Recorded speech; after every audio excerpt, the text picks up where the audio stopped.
बड़ी खबर आपको बता दें, दिल्ली में वक्फ बोर्ड की 123 संपत्तियों को सरकार वापस लेगी। शहरी विकास मंत्रालय से वक्फ बोर्ड को नोटिस जारी किया गया है, जिसमें दिल्ली की जामा मस्जिद भी शामिल है। मनमोहन सरकार के दौरान जामा मस्जिद को वक्फ बोर्ड को दिया गया था। अब सरकार दिल्ली की महत्वपूर्ण 123 संपत्तियों को वापस लेगी। ये बड़ा फैसला इस वक्त लिया गया है।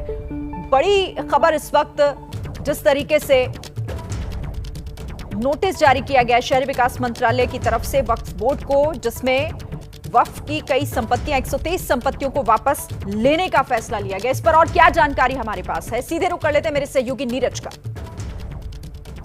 मैं आपको बता दूं कि शहरी विकास मंत्रालय ने दिल्ली की 123 ऐसी संपत्तियां हैं जो वक्फ बोर्ड के पास हैं, उनको वापस लेने का फैसला किया है। वो जो कभी न कभी दिल्ली सरकार के पास ही थी, लेकिन मनमोहन सरकार के दौरान उन्हें वक्फ बोर्ड को सौंप दिया गया था। उन सभी संपत्तियों को सरकार ने वापस लेने के लिए नोटिस जारी किया। फिलहाल उन संपत्तियों की पूरी डिटेल नहीं, लेकिन इसमें यही पता चला कि जामा मस्जिद भी उसमें से एक है, क्योंकि जामा मस्जिद को भी मनमोहन सरकार के दौरान वक्फ बोर्ड को सौंप दिया गया था।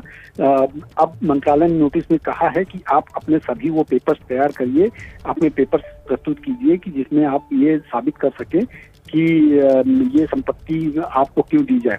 इस मामले में हाईकोर्ट में भी वक्फ बोर्ड की तरफ से पिटीशन फाइल की गई थी, लेकिन हाईकोर्ट ने इसी साल मई में उन्हें खारिज कर दिया था। उनकी पिटीशन को, वक्फ बोर्ड की पिटीशन खारिज कर दिया गया था, जिसमें वक्फ बोर्ड ने कहा था कि इन सभी संपत्तियों को तोड़ने फोड़ने और उनमें रेनोवेशन की जो का काम है वो वक्फ बोर्ड के बजाय कोई दूसरा ना करे।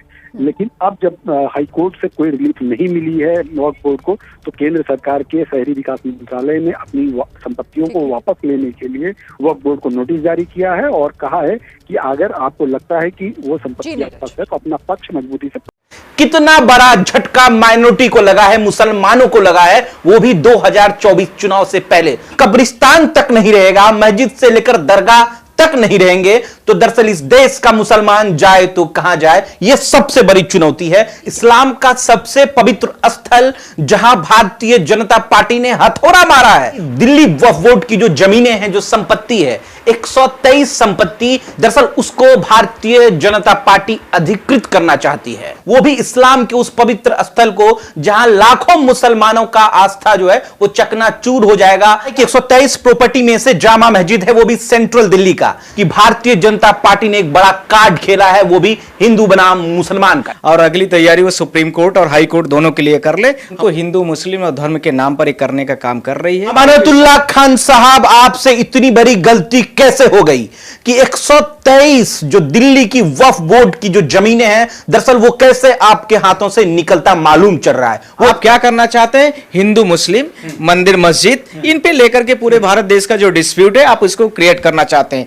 प्राइवेट पर्सनल लेवल पर भी लोग बाग जमीन अपने वक्फ बोर्ड को दान में दे देते हैं। दिल्ली के वक्फ बोर्ड के जो चेयरमैन हैं अमानतुल्लाह खान साहब को नोटिस गया है कि मुसलमान की शहादत होगी या उसका इंतकाल होगा तो कहां जाएंगे? कब्रिस्तान के बजाय शमशान तो नहीं जाएंगे ना। ये एक तो मस्जिद होती है, दूसरा दरगाह है, तीसरा कब्रिस्तान है, और भी चीजें हो सकती हैं। इन चारों चीजों को आप कैसे हटा सकते हो?